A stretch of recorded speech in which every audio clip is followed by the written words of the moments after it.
Goeiedag graad 12 leerders, my naam is Elsie Klaasen en welkom by vandag se besigheidstudies les. Hierdie les word aan u gebring deur die Noord-Kaapse Departement van Onderwys in samewerking met Bekwame Navorsing en Ontwikkeling. Vandag kyk ons na vraestel 1, besigheidsbedrywighede. Ons kyk na die hersiening van gehalte van prestasie. As ons kyk na ons lesdoelwitte, ons gaan kyk na gehalte. Jy kan uitbrei oor die betekenis van die volgende begrippe. Ons het gehalte, gehaltebeheer, gehalteversekering, gehaltebestuur en gehalteprestasie, sowel as gehaltebestuurstelsels.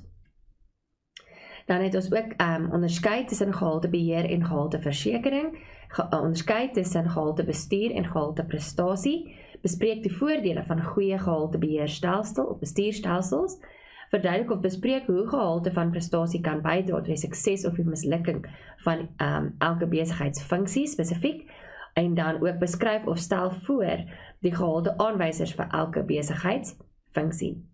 Ons het ook dan die totale gehalte bestuur of die TGB, wat ons die betekenis kan uitbrei, identifiseer die TGB elemente vanuit 'n scenario, die lopende vaardigheidsontwikkeling of onderwys en opleiding, totale kliëntetevredenheid, die lopende verbetering van prosesse en stelsels, voldoende finansiering en kapasiteit.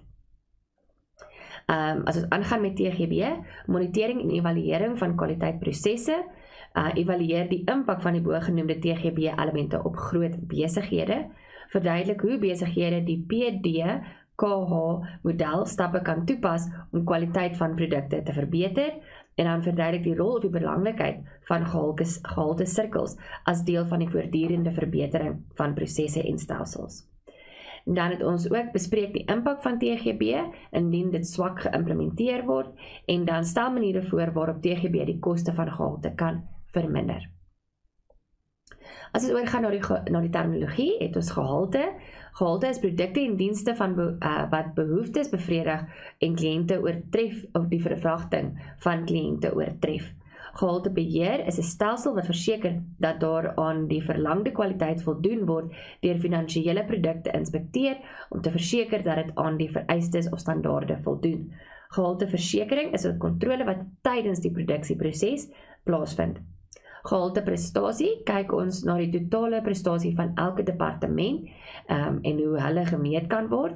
Gehaltebestuurstelsel kyk ons is 'n raamwerk wat die besigheid gebruik om sleutelorganisasieprosesse te bestuur. Totale gehaltebestuur is 'n geïntegreerde stelsel wat reg deur die organisasie toegepas word en wat help om kwaliteitprodukte, dienste aan kliënte en te ontwerp en produseer. Die SABS ken ons as 'n Suid-Afrikaanse Buro van Standaarde, en dit is die liggaam in Suid-Afrika wat kwaliteit bepaal en evalueer. Dan is die ISO 9001, dit is die internasionale riglyne vir kwaliteitbestuur. Standaarde, die spesifikasie van wat aanvaarbaar is in terme van tegniese vereistes. Totale kliëntetevredenheid is 'n maatstaf van hoe produkte en dienste gelewer deur 'n maatskappy voldoen aan die kliënte se verwagting en of dit dalk die verwagting oortref. Deurlopende vaardigheidsontwikkeling is die deurlopende ontwikkeling van my werknemers se vaardighede in die besigheid, en dan deurlopende verbetering van prosesse en stelsels is die voortdurende poging om produkte, dienste of prosesse te verbeter, die vermoë toewyding van die onderneming om voortdurend verbeter in hulle prosesse en stelsels. Die voldoende finansiering en kapasiteit, die vermoë van die besigheid om die korrekte voldoende finansiering en kapasiteit vir alle bedryfsvereistes te voorsien. Monitering en evaluering van kwaliteitprosesse, 'n proses wat help om prestasie te verbeter en resultate te behaal. Standaarde het ons reeds bespreek. Dit is die tegniese spesifikasie of kriteria wat in die vlak van kwaliteit van goedere en dienste weerspieël. Gehalte sirkels is 'n groep werkers wat dieselfde of soortgelyke werk doen, wat gereeld vergader om te kyk waar kan hulle nog verbeter of waar is daar probleme wat hulle kan na kyk. Inspeksies, die metode waarin slegs 'n seleksie van die produk uit 'n bondel gemeet word teen 'n vereiste standaard. Afwykings is wanneer die produk van die standaard verskil, en dan die toleransielimiet is die mate waarin 'n produk toegelaat word om van die standaard te verskil. As ons dan oorgaan na die konsepte van gehalte, kyk ons na gehalte, gehaltebeheer, gehalteversekering, gehaltebestuur en gehalteprestasie en dan laastens gehaltebeheerstelsels. So gehalte het ons reeds genoem, dit word gemeet om te kyk na my kliënte en ontmoet of word hulle verwagting oortref deur my produk of my diens. Die doeltreffendheid van dienste en die vermoë om 'n effektiewe uitkoms te verskaf aan my kliënte sonder enige vertragings. Dit word gemeet aan spesifieke kriteria soos fisiese voorkoms, betroubaarheid, duursaamheid, volhoubaarheid en dan baie belangrik in Suid-Afrika is ons naverkope dienste. As ons kyk na gehaltebeheer, dit is wanneer ons kyk na die finale produk en ons kyk of hierdie finale produk voldoen aan 'n sekere standaard en 'n sekere gehalte. Dit is die nagaan van grondstowwe, werknemers en masjinerie, vakmanskap en produksie om seker te maak dat 'n hoë kwaliteit standaard gehandhaaf word. Dit sluit in die stel van teikens, metings van prestasie en neem van regstellende maatreëls. Gehalteversekering aan die ander kant is kontroles wat tydens die produksieproses uitgevoer word. So deurlopend gaan ons na sekere fases van die produksieproses kyk en kyk of die produk nog steeds op daai verskillende fases voldoen aan die vereistes wat gestel word. En hierdie is om seker te maak dat ons die produk die eerste keer reg kry. Ons wil nie aan die einde van ons produksieproses kom en dan kom ons agter ons moet 1000 eenhede van ons produkte weggooi. Gehaltebestuur, dit is die proses van bestuur van alle aktiwiteite wat nodig is om te verseker dat ons hoë kwaliteit werk produseer. Dit verwys na ons tegnieke, ons gereedskap wat gebruik word. As ons goeie tegnieke gebruik, as ons goeie masjinerie gebruik, verminder ons die risiko dat ons swak kwaliteit werk gaan lewer. Dit kan gebruik word vir die aanspreeklikheid binne elke besigheidsfunksie. So binne in my produksielyn gaan ek byvoorbeeld sê, dit is jou verantwoordelikheid om seker te maak die masjinerie werk. Met die aankoopfunksie is dit jou verantwoordelikheid om seker te maak daar is deurlopend voorraad en dat dit hoë gehalte voorraad is wat ons aanskaf. Gehalteprestasie, die totale prestasie van elke departement word gemeet aan die gespesifiseerde standaarde. So ons gaan nou kyk na elke besigheids of binnekort kyk na elke besigheidsfunksie en hoe lyk goeie kwaliteit werk binne elke departement. Dit is belangrik dat ons weet dat elke persoon binne in die departement moet verantwoordelikheid vat om die beste gehalte werk te lewer. So dit is nie net 'n departement se verantwoordelikheid, maar elke werknemer se verantwoordelikheid. Die gehaltebeheerstelsels, so hierdie is die stelsel wat ek in plek sit om seker te maak dat ons as 'n besigheid, as 'n geheel en as individuele departemente goeie gehaltewerk lewer. 'n Gehaltebestuurstelsel is 'n raamwerk wat 'n besigheid gebruik om sleutelorganisasie prosesse te bestuur. Dit is 'n geformaliseerde stelsel wat prosesse of verantwoordelikhede dokumenteer vir die bereiking van hierdie kwaliteitsdoelwitte. As ons dan kyk na die verskil tussen gehaltebeheer en gehalteversekering, ons het klaar gesê, gehaltebeheer kyk ons na die finale produk, waar met gehalteversekering is dit tydens die produksieproses, so die produk gaan nog nie klaar wees nie. Gehaltebeheer verseker dat die voltooide produk aan sekere vereistes en standaarde voldoen, waar gehalteversekering verseker dat daar in elke stadium van die proses aan die vereistes en standaarde voldoen word. Gehaltebeheer sluit in die stel van teikens en metings van prestasie en dan ook regstellende maatreëls. Gaan ons dit kan regmaak na die tyd. En dan gehalteversekering, die inbou van gehalte teenstelling met kontrolering vir gehalte. As ons dan kyk na die verskil tussen gehaltebestuur en gehalteprestasie, gehaltebestuur kyk ons na ons tegnieke, ons instrumente en metodes om te verseker dat ons goeie werk lewer. Waarom gehalteprestasie, die totale prestasie van elke afdeling word gemeet aan gespesifiseerde standaarde. So hier kyk ons na departemente. Ons kyk nie na spesifieke tegnieke of metodes nie, maar na die departement. Gehaltebestuur kan gebruik word vir die aanspreeklikheid binne in die besigheidsfunksies. So weer eens ek sê, as jy in die aankoopfunksie is dit jou verantwoordelikheid om seker te maak dat jy goeie kwaliteit roumateriale aanskaf. Gehalteprestasie kan verkry word as alle afdelings saamwerk na dieselfde gehalte standaarde. elke liewe of elke departement binne die besigheid moet hulle beste gee. Gehaltebestuur is gemik om te verseker dat die gehalte van produkte of dienste konsekwent is, met ander woorde konstant, dieselfde. Gehalteprestasie, gehalte word gemeet deur die fisiese produk of opnames van ons gebruikers of kopers. As ons dan kyk na die voordele van goeie gehaltebestuurstelsels, onthou nou, hierdie is die stelsels wat ons in plek sit om te verseker dat ons goeie kwaliteit werk lewer. Die voordele, doeltreffende kliëntediens word gelewer wat lei tot verhoogde kliëntetevredenheid.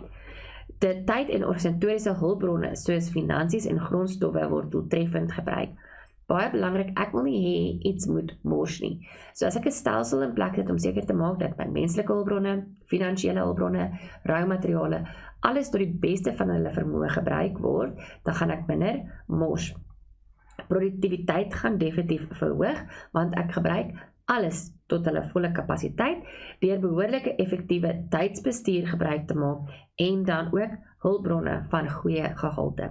Produkte of dienste word voortdurend verbeter, dis baie belangrik, ons kan nooit sê, ek is nou hier, en nou kan ek terugsit in ontspanning, ons moet konstant verbeter, en ons gaan nou daarna kyk, wanneer ons die TGB behandel. En dit lei tot 'n verhoogde vlakke van kliëntetevredenheid. As ons aangaan, dit verhoog die vermoë van die onderneming om sy visie en missie doelwitte te bereik, want ek is besig om goeie kwaliteit werk te lewer, so ek gaan my finansiële doelwitte bereik. Die onderneming het sy mededingende voordeel bo sy mededingers, dis iets wat ek kan gebruik om te bemark. Nee, ek is beter as my mededinger, want ek lewer goeie kwaliteit produkte of dienste. Gereelde opleiding sal die kwaliteit van werknemers, vaardighede en bevoegdheid voortdurend verbeter. Dit gaan ook val onder ons TGB, want ek kan nie sê my werkers is volleerd nie. Daar is konstant nuwe tegnologie, nuwe metodes wat ontdek word, so ek kan konstant hulle ook verbeter. As ons dan nou kyk na die gehalte aanwysers vir die verskillende besigheidsfunksies, kyk ons na die 8 besigheidsfunksies wat jy al in graad 8 begin leer het. En as ons dan kyk by die eerste ene, algemene bestuur, dit is belangrik, so hoe gaan dit lyk as die algemene bestuur goeie kwaliteit werk lewer? Hulle gaan ontwikkel, implementeer en monitor en hou effektiewe strategiese planne in stand. Hulle is doeltreffende organisasie en toewysing van besigheids- en organisatoriese hulpbronne om voorsiening te maak vir die bereiking van kort- en langtermyn planne. Hulle het gestruktureerde standaarde en norme wat in plek wees sodat die beheermeganismes geïmplementeer kan word. Effektiewe kommunikasie van die visie en missie is belangrik. So ons moet seker maak ons het die regte strategie, doelwitte in plek gesit en dat ons ook ons hulpbronne so versprei onder die mense dat ons wel ons doelwitte kan bereik. Die produksiefunksie, hierso is daar 'n paar kriteria wat ons kan help onthou. Die produksiebestuurder moet produkte en dienste van hoë gehalte, so daar gaan 'n spesifieke standaard wees volgens my produkte, waaraan my produkte moet voldoen. Die produksie of bedryfsprosesse van die besigheid word gedoen deur behoorlike en effektiewe produksiebeplanning en beheer. Die produksiebestuurder moet daarna streef om produkte teen die laagste moontlike koste te produseer. So die eerste ene is goeie gehalte werk, dan het ons lae kostes, ons wil ons produksiekoste so laag as moontlik hou, terwyl ons steeds gehalte behou. En dan die produksiebestuurder moet die rolle en verantwoordelikhede aan die produksiewerkers kommunikeer. Dis belangrik dat goeie kommunikasie is om seker te maak, hulle weet presies wanneer hulle moet klaar wees en hoeveel hulle moet produseer.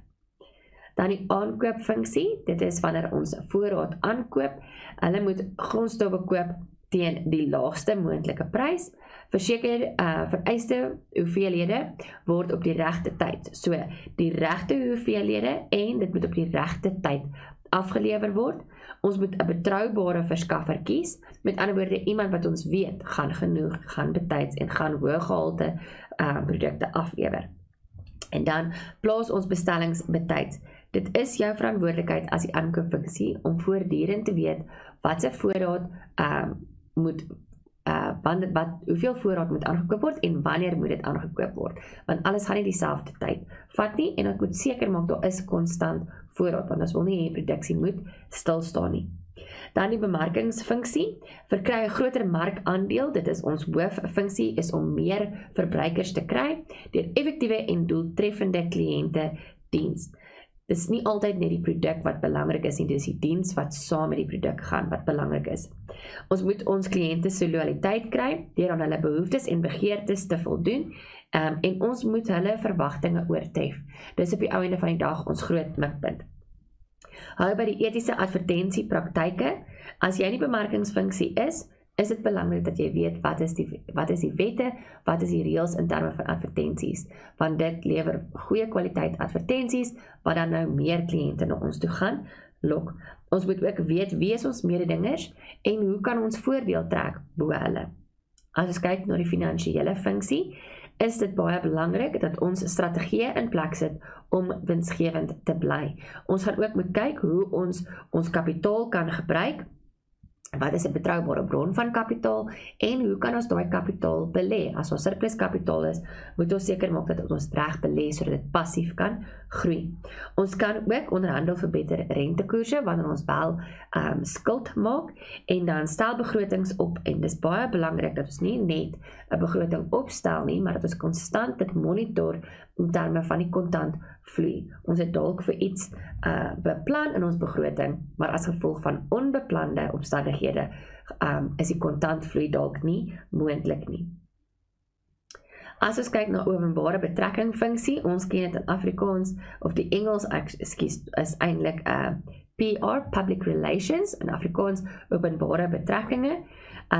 Ons pak die negatiewe publisiteit, vinnig en onmiddellik aan. Ons wil nie net, dit gaan nie net oor om 'n positiewe beeld uit te beeld nie, dit is die hoofdoel, maar wanneer daar wel negatiewe publisiteit is dit werk van die openbare betrekkinge om dit so vinnig as moontlik aan te spreek en reg te stel in die oë van die publiek. Verskaf gereelde en positiewe persverklarings. Ons moet hulle in kennis stel van ons korporatiewe maatskaplike belegging, ons KMI. Wat doen ons vir die gemeenskap, wat doen ons vir ons omgewing? Implementeer volhoubare programme vir die korporatiewe maatskaplike investering. Verskaf goeie uitslae van en positiewe terugvoer van openbare opnames van die besigheid. Die administratiewe funksie, so die administratiewe funksie, as jy kan terugonthou, hulle het gekyk na data, hulle het data ingesamel, hulle het dit geprosesseer tot inligting, en dan moes hulle daai inligting stoor en later weer kan herroep wanneer besluite geneem moet word. So, dit is baie belangrik dat hulle betroubare data inkry, dat hulle 'n bron, dat waar hulle data invorder, dat daai bron betroubaar is, en dat die prosesse wat hulle volg om daai data te prosesseer ook betroubaar is. Stel betroubare inligting betyds aan die bestuur beskikbaar, sodat hulle kan goeie ingeligte besluite maak. Stel relevante inligting beskikbaar vir vinnige besluitneming. Doeltreffende en effektiewe gebruik van moderne en bygewerkte tegnologie. So ons kan gebruik maak van tegnologie om daai herroep van inligting baie makliker te maak. Die menslike hulpbron funksie. Ons moet seker maak dat ons die regte werwingsbeleid implementeer in ons besigheid. Ons moet seker maak dat ons die regte mense aanstel wanneer ons wel aanstellings maak in ons besigheid, en ons moet seker maak dat ons volhou aan die arbeidswette. Verseker billike en gelyke keringsprosesse wat in lyn is met die verskeie wetgewende vereistes. Billike vergoedingspakkette wat in lyn is met die nywerheid. Ons kan ongelukkig nie vir mense te min geld aanbied nie, of daar moet dan 'n baie goeie rede wees met ander voordele wat ons hulle kan offer. Ons gaan dan oor na die totale gehalte bestuur, of die TGB, en dit werk op die beginsel dat as ek deurlopend, so met ander woorde konstant, kyk waar kan ek my prosesse en dienste verbeter, waar kan ek die lewering van my produkte en dienste verbeter, dat die uiteinde gaan wees, dat my kliënte tevrede gaan wees. So ek moet konstant kyk, waar kan ek my produk of my diens verbeter, hoe kan ek die lewering, daai kliënte diens verbeter. So die elemente van TGB, so kyk na deurlopende vaardigheidsontwikkeling, deurlopende verbetering van prosesse en stelsels, voldoende finansiering en kapasiteit, die monitering en evaluering van gehalte prosesse en dan laastens die totale kliënte tevredenheid. As ons dan nou kyk na die deurlopende vaardigheidsontwikkeling, is dit dat ek konstant moet kyk, hoe kan ek my werkers se vaardighede en kennis verbeter in die besigheid. As ek kan vir hulle 'n beter manier gee om iets te doen, beter vaardighede gee, sodat hulle meer doeltreffend kan werk, gaan ek beter gehalte produkte kry, hulle gaan beter diens lewer aan my kliënte, want alles onthou gaan nie net oor die produksie van 'n produk nie, dit sluit al die verskillende departemente in. So maak nie saak of ek in die administrasiefunksie is en of ek in die bemarkingsfunksie is nie, daar's nog steeds nuwe vaardighede en kennis wat ek kan opdoen in die besigheid, om dan nou meer doeltreffende en effektiewe werk te kan lewer binne in my besigheid. As ons kyk na die deurlopende verbetering van prosesse en stelsels, weer eens gaan ek kyk, waar kan ek my prosesse meer effektief maak, meer beter gebruik maak van tyd, beter gebruik maak van my hulpbronne, sodat ek beter produkte op die ou ende kan produseer, of sodat ek my kliënte vinniger en meer effektief kan help. Weereens, dis nie net die produksie van 'n produk nie, maar alle aspekte van my besigheid. So kliënte wat inbel, wat ongelukkig is, ek moet 'n proses of 'n stelsel in plek sit om hulle so vinnig en effektief as moontlik te help. En ek moet dit deurlopend doen. Dan die voldoende finansiering en kapasiteit. Ek moet seker maak dat ek het genoeg geld sodat ek my prosesse kan verbeter, sodat ek my masjinerie kan verbeter, sodat ek my mense kan stuur vir opleiding. So ek moet seker maak dat ek my geld so bestuur, dat wanneer daar 'n behoefte is, ek wel die geld en die kapasiteit het om dit te kan doen. Die monitering en evaluering van gehalte prosesse, die effektiewe implementering van TGB vereis die monitering en evaluering van gehalte prosesse. Ek moet teruggaan en kyk, het die proses wat ek geïmplementeer het gewerk? Het hierdie vaardighede wat ek vir my werkers gebied het dit hulle meer effektief, meer doeltreffend gemaak? En indien dit nie gebeur het nie, moet ek teruggaan en kyk, hoekom en wat kan ek doen om dit dan reg te stel?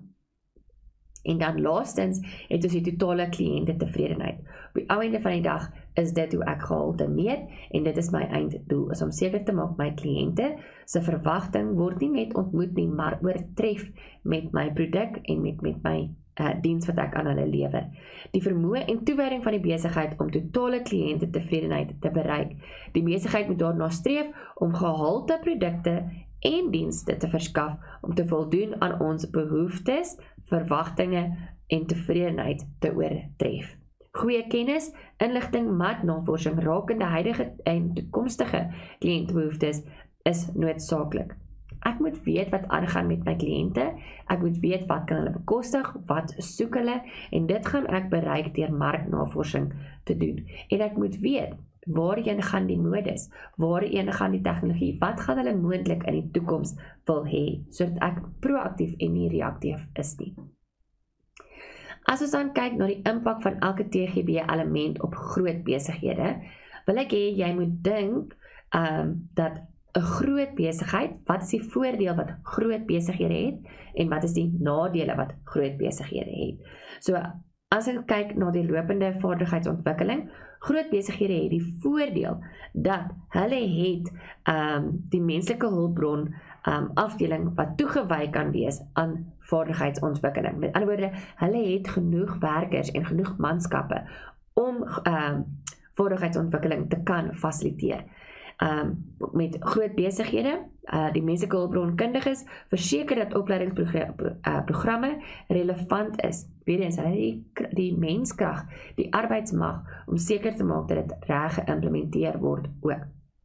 Met groot besighede, die nadele wat hulle ervaar, swak kommunikasiestelsels in groot besighede kan verhoed dat effektiewe opleiding plaasvind. Hoe meer mense ek het, hoe meer kommunikasie moet plaasvind en hoe makliker is dit dat daar gapings in ons kommunikasiestelsel is. Opgeleide werkers kan na beter werk vertrek nadat hulle vaardighede opgedoen het. Dis ongelukkige risiko wat jy altyd lei as jy mense ontwikkel en vir hulle vaardighede gee, is dat na die tyd is hulle in 'n beter posisie om 'n beter pos iewers anders te kry. Met groot besighede, die voordeel wat hulle het, in terme van deurlopende verbetering van prosesse en stelsels, hulle het meer hulpbronne, nou dit sluit in menslike hulpbronne sowel as finansiële hulpbronne, om na gehalte prestasie in elke eenheid te kyk. Dit vat baie tyd, dit vat baie werkers, dit vat baie geld. Hulle het ook genoeg kapitaalbronne om beskikbaar te maak vir nuwe toerusting. As ons kyk na die nadele wat groot besighede beleef, grootskaalse vervaardiging kan gehaltebeheer moeilik maak. Hoe meer ons produseer, die massaproduksie, hoe moeiliker kan dit dan wees om te verseker dat ons die heeltyd goeie kwaliteit werk gaan lewer. Stelsels en prosesse neem tyd en moeite om in groot besighede te implementeer. Jy kan dink, hoe meer toerusting, hoe meer mense jy het wat jy moet monitor en beheer, hoe moeiliker gaan dit wees binne jou besigheid. Met groot besighede in terme van finansiering en kapasiteit, die voordeel wat hulle het voldoende finansiering om alles te kan toets voor hulle dit implementeer. Die nadele wat groot besighede ervaar, as die vraag van die maatskappy se produk skielik toeneem en hulle het reeds gekyk om hulle prosesse te verbeter of om nuwe toerusting te koop of geld te spandeer aan die vaardigheidsontwikkeling van hulle werkers, kan dit dan veroorsaak dat hulle ewe skielik nie genoeg geld het om hulpbronne aan te koop om dan genoeg te kan produseer nie. As ons kyk in terme nog steeds aangaan met voldoende finansiering en kapasiteit, die voordele, hulle kan bekostig om stelsels in plek te hê om foute te kan identifiseer en nadele, hierdie vinnig groeiende maatskappy kan groot hoeveelhede kapitaal verbruik as hulle probeer om normale bedrywighede en uitbreiding te balanseer. So dit kan hulle dan baie geld begin kos. As ons kyk na die monitering en evaluering, die voordeel wat groot besighede het, hulle voorkom produkdefekte en verminder die vermorsing en dit verminder ook dan kliënte se klagtes wat hulle indien. Goeie kwaliteit, checks en prosedures minimaliseer die vervanging of onderbreking van toerusting en masjinerie gereeld. So, hulle het genoeg prosedures in plek, hulle het weer eens genoeg geld, hulle het genoeg mense om seker te maak dat masjinerie en toerusting onderhou word en laat dit nie sommer net breek nie. Die nadele wat groot besighede ervaar, hulle word dikwels verdeel en departemente werk in silo's, met ander woorde hulle werk alleen.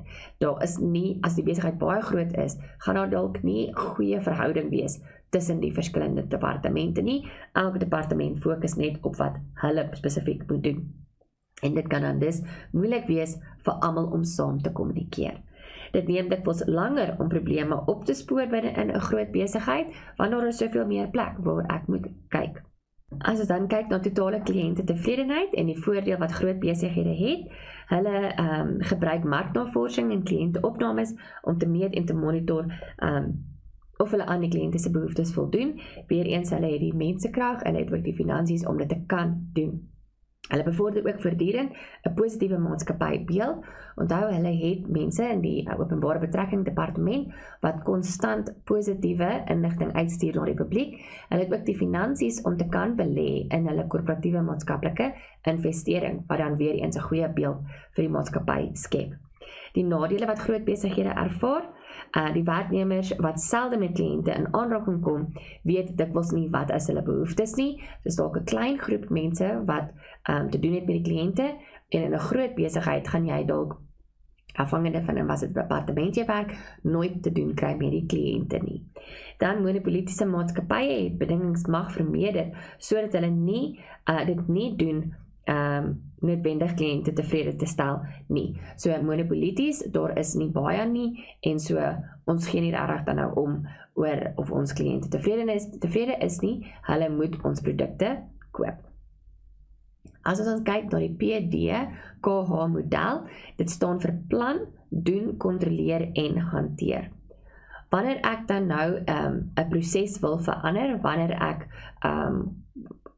opleiding wil doen met my mense, gaan ek die PDKH model volg. Eerstens gaan ek moet beplan, wat wil ek doen? Ek gaan die probleem moet identifiseer, ek gaan 'n plan moet ontwikkel oor hoe ek te werk gaan om dit dan te kan behartig. Die besigheid moet dan hierdie plan implementeer en ons gaan die prosesse en die stelsels implementeer binne in die besigheid.